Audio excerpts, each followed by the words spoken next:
इस वीडियो में आचार्य जी कहते हैं, कोई कमी नहीं है, सब पहले से परफेक्ट है, फिर भी हम सुख की तरफ क्यों भागते हैं। चलो सुनते हैं आचार्य प्रशांत जी का गहरा वेदांतिक सत्य। प्रश्नकर्ता, करप्शन, भ्रष्टाचार कहाँ पैदा हुई, किस पॉइंट पर? आचार्य प्रशांत, कहीं भी नहीं। प्रश्नकर्ता, जो ये गंदगी दिखती है। आचार्य प्रशांत, कहीं भी नहीं, कहीं कोई करप्शन नहीं है। करप्शन किसको कहना चाहते हो? प्रश्नकर्ता, मतलब जो आसक्ति है इस चीज को लेकर ज्यादा है कि। आचार्य प्रशांत, कहीं कुछ कर्प नहीं है। इस बात को बिल्कुल ढंग से समझना, कहीं कुछ गलत नहीं है।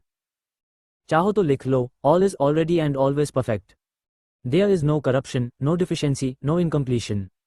कहीं कोई भ्रष्टता, कोई कमी, कोई अपूर्णता नहीं है। प्रश्नकर्ता, इसको थोड़ा सा और एक्सप्लेन कीजिए, क्योंकि जैसे मन अगर स्रोत से निकला है और कोई करप्शन नहीं है तो प्लेजर, सुख में फंस जाना, पेन, दुख में फंस जाना, ये क्यों है? आचार्य प्रशांत, सुख में क्यों फंसते हो आप? प्लेजर में क्यों फंसते हो? बिल्कुल बारीकी से जाइएगा। आप क्यों जाते हो सुख की तरफ? प्रश्नकर्ता, कुछ इनकम्प्लीशन, अपूर्णता है, कुछ कमी है। आचार्य प्रशांत, मैं यहाँ लिख रहा हूँ बड़ा बड़ा, all is already and always perfect. और ये इस कमरे की दीवारों में है, इस कमरे की हवाओं में है, ये बात इस कमरे की रोशनी में है, ये बात यहाँ के रेशे रेशे में है, सूक्ष्मतम परमाणु में भी ये बात घुसी हुई है। और आप भी इसी कमरे में हो और आप सुख की तरफ जा रहे हो। मतलब क्या है इस बात का? आप जिस आकाश में हो उस आकाश के रेशे रेशे में, अणु अणु में ये बात बसी हुई है कि all is already and always perfect. सब सदा सर्वथा पूर्ण है, लेकिन आप सुख की तरफ भाग रहे हो। उसका अर्थ क्या है? प्रश्नकर्ता, क्योंकि मैं मान रही हूं कि सब परफेक्ट नहीं है।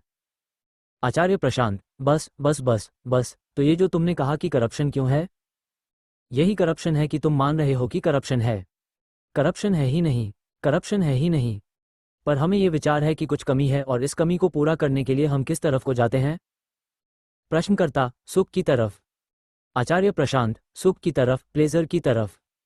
ये मानना कि कुछ कमी है, यही कमी है। प्रश्नकर्ता, ये मानना आता कहाँ से है? आचार्य प्रशांत, ये मानना मानने से आता है, ये कहीं से नहीं आता। ये आप क्यों मान रहे हो? मत मानो तो नहीं आएगा। या फिर ये सवाल अपने आप से तब पूछो जब ये मान रहे हो। ये मानना कहाँ से आता है? आप पाओगे कि मानना गायब हो गया। तो आपको कम से कम एक बौद्धिक उत्तर मिल जाएगा और बौद्धिक उत्तर ये होगा कि ये मानना ध्यान की कमी से आता है। जहां ध्यान दिया तहां ये मानना गायब हो जाता है। पर यह भी कोई बहुत उचित उत्तर नहीं है। हाँ, मन को बहलाने के लिए ठीक है कि ध्यान की कमी से आता है।